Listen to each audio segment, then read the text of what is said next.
Welcome to my channel, where there are interesting and equally sensational stories. Listen to today's story. Arguments and fights will come up in every relationship at some point.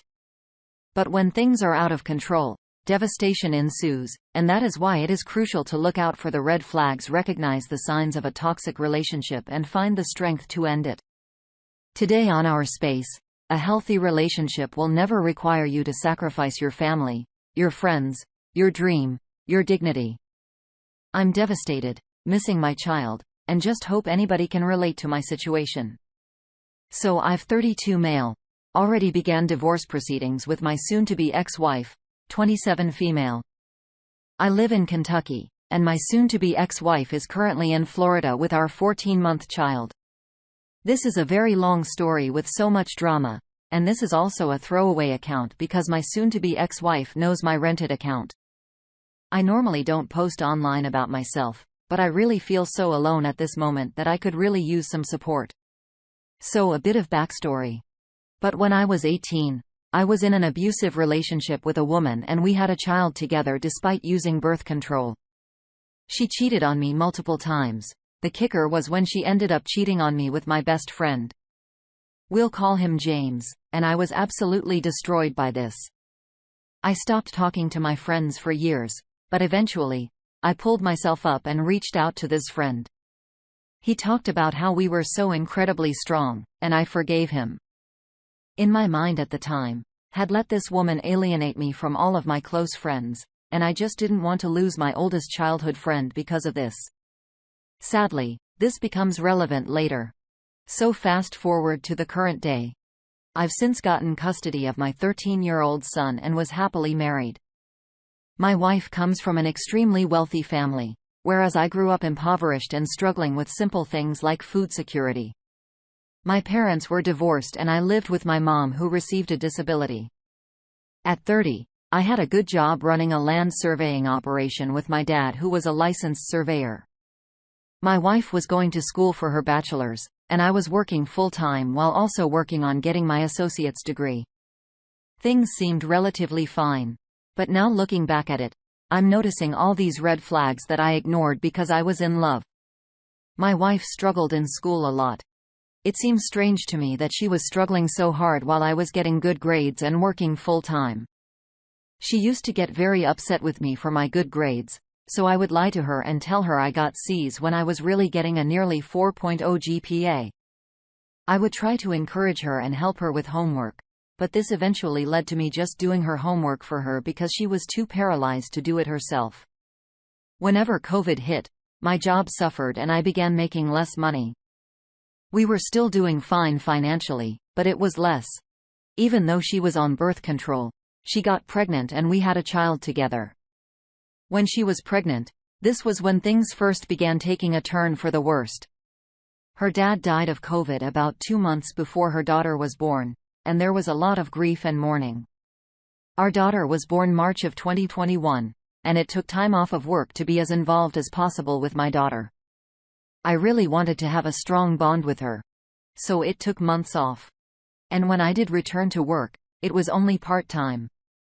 My wife was suffering from postpartum, and I had read online that the best thing to do when your partner is suffering from postpartum is to help as much as possible. So I did. I would routinely do things for my wife, like make her breakfast in bed, and I took great care of my daughter. My wife has always been awful at doing chores. She never liked to clean, do dishes, or cook dinner. So we would pay people to come and clean our house, but since I was making less money now, these responsibilities fell on me. But these were all things I mostly enjoyed, so I happily did them. But after a while, things started to weigh on me. I began going to therapy. I was initially diagnosed with bipolar, but that diagnosis was changed ADHD, and I'm now receiving proper treatment. My wife began doing very concerning things. She would accuse me of having an affair with a therapist. If I went to work, she would demand that I come home to help her with our baby. She would tell me things like sometimes when she got really frustrated with our baby and she would have to fight the urge to shake her. I couldn't believe these things, and I was scared. She was becoming much angrier than usual, which she's always been one to have anger issues, but things were getting well, bad. There were several instances where she would do something downright horrible in front of my family and son, and I would have to apologize on her behalf and try to mend relationships. But going into detail on those would make my already very long story even longer. So problems came to the surface July of 2021 when I woke up at 4 a.m. and she was screaming at her 4-month-old and rocking her. My opinion, too hard to go to sleep because she was crying. I sat straight up and told her to give me our baby, and I would take care of her. Wife got kind of sheepish, like she was just caught. I told her she was scaring our child, and she needed to give her to me. She did, and then she went to sleep. I took care of the baby and laid back down, but I couldn't go back to sleep. I was really struggling to come to terms with what just happened. I went to work that day, and when I came home, she wanted to confront me and defend herself. And I would just tell her that I couldn't talk to her at the moment. I just wanted to take a shower and take my dog to his vet appointment, and we could talk about it later. She followed me around, and I kept asking her to just leave me alone. I ended up going outside and she followed, yelling at me. I told her that she had anger issues and she didn't care about anyone but herself and that she needed to act better. She stepped forward and slapped me hard. I didn't hit her back or anything, just kinda slumped and said, "Look what you've done now." Then I went upstairs and sat on the toilet, kinda crying, but mostly in shock. She followed me up the stairs, and I remember this very clearly because she never apologized. She was just trying to explain how she got so defensive and how what I said just made her so angry because it was similar to her abusive parents. I couldn't believe she wasn't apologizing and instead was defending herself. I didn't take my shower or anything, and I just left to take our dog to the vet. While I was at the vet, she contacted some of my family to take her to a mental hospital so she could get treatment. When I got back, she was gone. Was headed to the hospital, and she was just texting me, telling me how sorry she was. She got diagnosed with postpartum and it took time, but I tried my best to forgive her and be understanding. When she got back, things were somewhat normal for a bit. But after about 3 days, she asked me why I seemed withdrawn, and I just said something along the lines of, "Well, it's hard for me to cope with the fact that you hit me." She started telling me that years ago, I threw a hairbrush at her, and she forgave me for it. I don't remember ever doing this, but all of a sudden, this was being brought up, and I would have to apologize for it to placate her, even though I didn't remember doing it. Now I'm understanding that it never happened. Well, a few months later, stepmother in Florida was diagnosed with lung cancer and offered to buy us a $400,000 house in Florida. Now I live in Kentucky, so we would have to move down. It was exciting because my old friend James lived in Florida now as well, and I would be able to see him again. We bought the house, but things became troublesome with negotiating the move with my 13-year-old son's mother, which I completely understood her point of view. I began reconsidering the move, not wanting to give up my son. My wife began telling me that it's up to my son who he wants to live with. And if you wanted to live with his mom instead of us, that's his choice, and I needed to give him that option. I was resistant to this at first, but she told me her mom and then her therapist agreed with her.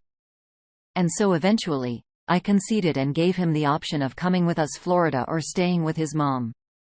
He said he didn't want us to move, but if we did, he would want to stay with his mother up here. Things got weird after he told me that. My wife got extremely upset and began yelling at him through the bathroom door while he was using the bathroom. He went upstairs and secluded himself to his bedroom. I felt terrible, and then my wife begins blaming it on me, saying she never told me to give him that option. She insisted that she never said anything like that, and I eventually just gave up. So things kind of settled down for a bit. My wife barely managed to get her bachelor's degree. She got in trouble for plagiarism, and so afterwards, I was writing papers for her more and taking her tests. She graduated with around a 2.4 GPA. She also began taking Prozac, and she said it would help her with her anger issues. And to be honest, I thought that she was improving. We began making a lot of plans since business was slowing down here. My father began working on getting his land surveying license in Florida. and ended up landing a pretty decent job, with his first day being May 16. We all went down to Florida at the end of March, and my father's son, and I came back up to let my son finish out the school year while my wife stayed in Florida with her 1-year-old daughter so she could visit her elderly stepmother with cancer. Because she probably doesn't have too much time left. Again, things seemed relatively fine. I thought my wife was in love with me, and I was in love with her. Was willing to give up my son to let her be closer to her family. My dad and I quit our jobs up here at the beginning of May, and he began prepping himself to go down there. He was going to stay with us for a little bit until he sold his houses up here so he could buy out the empty lot next to our Florida home and build himself a house. My dad got down to Florida on Friday, May 6. It's a 14-hour drive. And on Saturday, May 7, my wife calls to tell me that she doesn't love me anymore, and that she hasn't loved me for a long time. I'm devastated at this point. I cry a bit, but got the impression that my wife was enjoying, and it was slightly off-putting. She and I had been together about 6 years, married for 3 of those years, and it seemed hard to swallow. That evening, I asked her if she still wanted me to come down, and she said, sure. I asked her what we were going to do about our daughter together if things didn't work out. She said she wouldn't keep her from me, but she was going to stay in Florida with her. I was completely devastated. I reached out to friends and family, and they were pretty supportive. Turns out my wife had been having an affair and had texted a friend about it, which she screenshotted and sent to me. I immediately contacted a lawyer to see what my legal rights were and began divorce proceedings. My wife, on Tuesday, May 10, allowed our daughter to get into her psych meds, and she had to contact poison control and rinse her mouth out. But around 9 a.m., she asked my dad, who was now down there, to watch our daughter so she could go have a me day. She was gone until around midnight. While she was out, she went to my friend James's 2 hours away, and the affair went from an emotional affair to a physical affair. My dad moved out the next day. She didn't come clean about this affair until I figured it out. I only figured out because James never responded to me when I told him I was filing for divorce. Before my wife came clean, she kept trying to talk to me about how she just wanted me to choose her and how this wasn't sudden or anything. I told her that I was even willing to give up my son for her and that she was chosen, but now I'm not willing to do that. And that to me things were sudden because I was happy. Turns out she was just trying to absolve her guilt. So here I am currently. I don't have my job anymore. I don't have my child. I don't have my father around to rely on.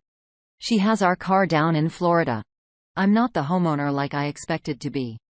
I had to pay for my lawyer using a credit card. There is a silver lining, though, and that is due to the laws regarding child custody. The state that determines the custody of her 14-month-old daughter is Kentucky, not Florida. So she has to go to court and try to convince the courts to let her move with our daughter down to Florida. Meanwhile, my lawyer seems fairly confident that we can get sole custody. My soon-to-be ex-wife is wanting to work things out, and I'm just not talking to her at all. She keeps saying that she never wanted a divorce and that I went too far. She's since reached out to my dad and told my dad that if we work things out, I have to remove my name off the deed to the Florida home. So the ownership is entirely hers. That her mother will always hate me because I'm a terrible person, but she just wishes I would come to Florida so we could work things out. She refuses to come back to Kentucky unless I drop the divorce proceedings. I have no intention on working things out. The worst thing about all this is that I can't bring myself to cry. I want to cry so badly, but when I do, I just feel guilty for letting myself fall into the situation. If I hadn't reached out to James, then perhaps my wife would have never cheated like she did. What's worse is that I know she did it to hurt me. She knew about mine and James's history and picked the one person in the entire world to have an affair with that could deliver such a devastating blow to my confidence. Is there anyone out there that can relate to this? A deleted user has this reaction. Why in the world? You will have a friendship with James again in the first place. Second, you made a right decision in divorcing her. Move back to Kentucky. Be with your son and daughter. She doesn't deserve a second chance, and focus on your finances, brother. Best wishes from my side. Also, cut off that sank James completely from your life. He did the same thing twice to you. Fit Acadia 874 says, yes, I was confused why he would let that person back in. Like, what a fool me once, shame on him. Fool me twice, can't really put the blame on him. Crazy, best of luck, hope he especially repair your relationship with your son. Apologize for leaving him and for soon-to-be ex-wife yelling at him. Again, good luck. First off, it saddens me to hear you've had to go through this, OP. And I'm also sad to hear you say that you were willing to give up your son to move to Florida so your wife, who was physically and emotionally abusing you, could be with her family.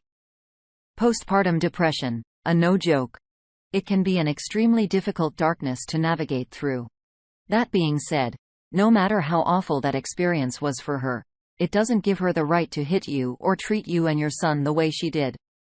Secondly, it's also terrifying to think that she reacted that way to your newborn baby and allowing her to get into her medication. From the sound of it, she is unfit to be a parent in her current state. She needs to seek out help for her safety and for the safety of those around her. I think you did the right thing in those moments, taking your daughter away from her, protecting her and doing what you could to hope that she could get better. You did what you had to, but she had a job and working to get better as well. That being said, I know it's easy to try to help fix someone who's going through things, like doing their homework and writing their papers, but they're responsible for themselves. We can't always handhold. Third, you couldn't have predicted that James would do this to you again, although I don't believe he was ever a friend to you. I think James was a weak person that she used in her little game. He was an easy target, best to leave dead things where they lie. Can you relate? Oh, let's see what happens next. Update. I know a lot of people have been asking for updates, so I figured I would make a post to update everyone who cares. So first, the custody issues. My soon-to-be ex-wife was granted 2 continuances, one in June, 1st in July. And the hearing was scheduled for last Monday. Luckily, Friday before the court hearing, she and I reached a temporary custody agreement will last until the permanent one is determined towards the end of our divorce. Essentially, my daughter is going to be spending a month with me and then a month with her. We'll be exchanging her at the airports. This is beneficial to me. Since she had delayed the court hearing twice, it would now be difficult to claim she's an unfit mother in a custody hearing. We had no custody agreement prior. Her moving away is not in violation of any custodial arrangements. So, in order to have my daughter move back to Kentucky, I would have to prove that I should be awarded primary custody. It wasn't impossible, but it was a bit of a long shot. Now, when permanent custody is being determined, she and I already have 5050 custody established, and as long as there are no incidents while she's staying with me, we'll be on equal footing for when the primary custodian is determined. Told her that if she wanted to stay in Florida until our daughter is older or going to school or her stepmother passes away, I would agree to it as long as she agreed to move back here afterwards. I can't think of any healthier compromise. If she doesn't agree to that, then a judge is going to have to determine it.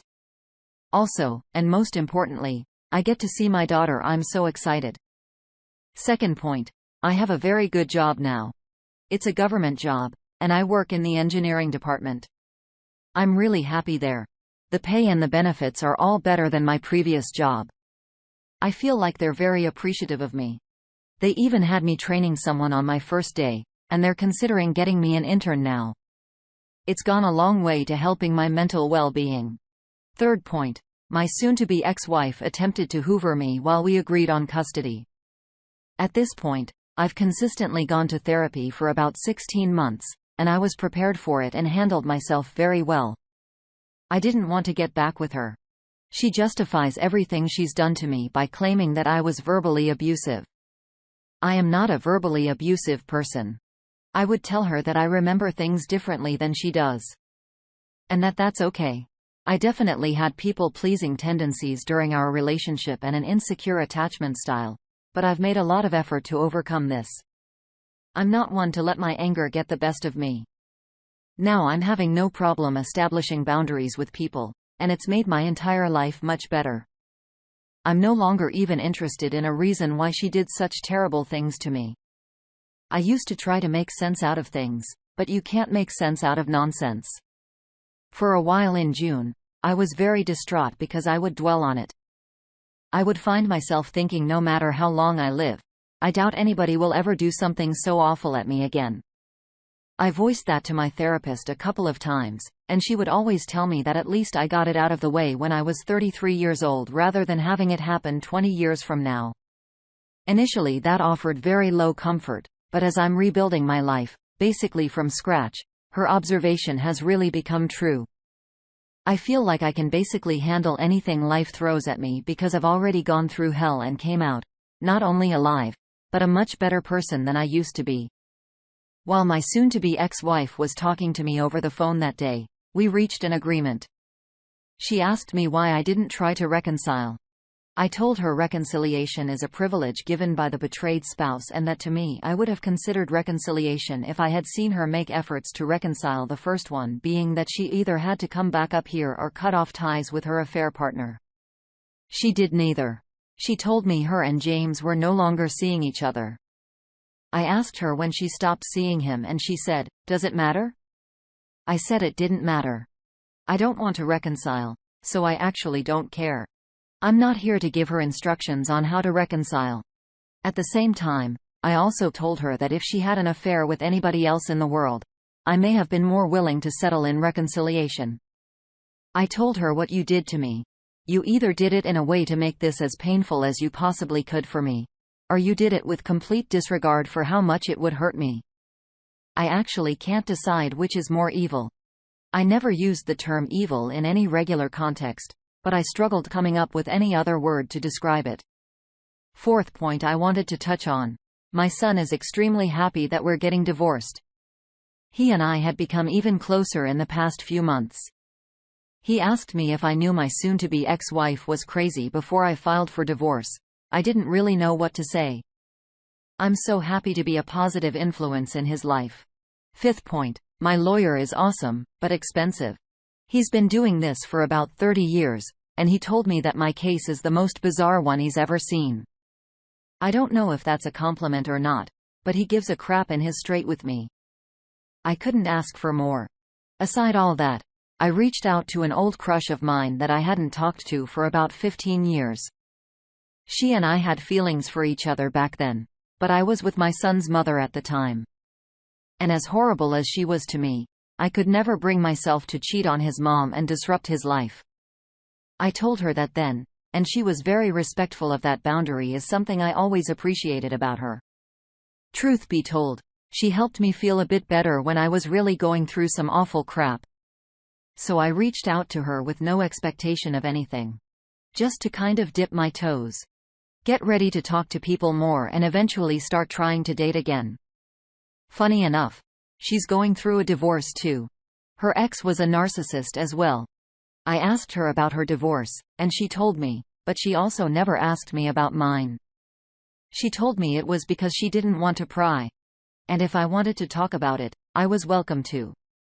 I was extremely grateful for that because it's not something I wanted to talk about. I was dreading dating again in general because I have so much baggage, and I really would rather focus on what's important in my life. I literally had written down a checklist of things I would look for in a partner going forward back in June, and she has been nothing but green flags. As a side note, her story has a shocking amount of similarities to mine. I've noticed I have a very hard time allowing myself to be vulnerable after all the pain I've been through. I'm working on that. This woman is extremely nice and understanding with me, and it's made me want to be vulnerable. I've talked to her a bit about my stuff, but I also told her I want to take things slow. And since she's got so much on her plate as well. She works full-time, goes to school, and has a kid. If either of us ever think things are getting too serious, just to let the other know. I told her I would be fine with it. She agreed. It made me happy. We don't even talk every day. I'm content. No matter how that relationship unfolds, I can say that she's fostered a positive impact on my life, and I've grown emotionally just from talking to her. After so much abuse and trauma, I'm slowly coming to the realization that relationships don't have to be as awful as I'm used to. You can have a strong relationship with someone for no reason other than you like the other person's company. You can build each other up and complement each other while still being your own person. Anyway, that's about all I got. If you got through all this, thanks for reading it all. Edit. I also wanted to add that I really appreciate everyone on this subreddit. I've read through many stories since everything happened to me. Guys are all extremely supportive and this community is very helpful. Let's get a couple of community reactions. Bensel McPrush says, "My son is extremely happy that we're getting divorced. I wish more betrayed spouses could read this comment and then reread it again until it sank in. They think they are doing the kids a favor by staying with their abuser. They really, really aren't. Quite the opposite." Bob Sham chimes in, "Congrats for being in the way out. Also, please, please, please record every interaction you have with the soon-to-be ex-wife from now till eternity. She will try to screw you again over and over. Have a GoPro strapped to your forehead if you have to. You've got 2 kids relying on you now. Don't be merciful about this." Wow, good for you. It's so refreshing to hear you come out of that on top. I'm proud to hear that you're going to therapy, and it's been a positive experience for you. I think it's a huge sign of growth when we stop asking ourselves why someone treated us the way we did. Once we turn that focus inwards, I think things become a little clearer. It's unfortunate that your son had to be exposed to her in the toxic relationship, but you getting a divorce, stick out for yourself, and walking away from that teaches him not to put up with abuse or anything he doesn't deserve. When we're moving on from a toxic relationship, it's hard to be vulnerable. This is totally natural. It's just another door we have to walk through in the healing process, and it takes time. Thank you so much for sharing your story with SOP. All the best. Have you experienced something similar? What have been your takeaways? Thank you for joining us today on our space. Please be sure to like and subscribe and hit that notification bell so you don't miss out on our next video. Also, please let us know what you thought of today's content in the comments below. We'd love to hear from you. See you soon.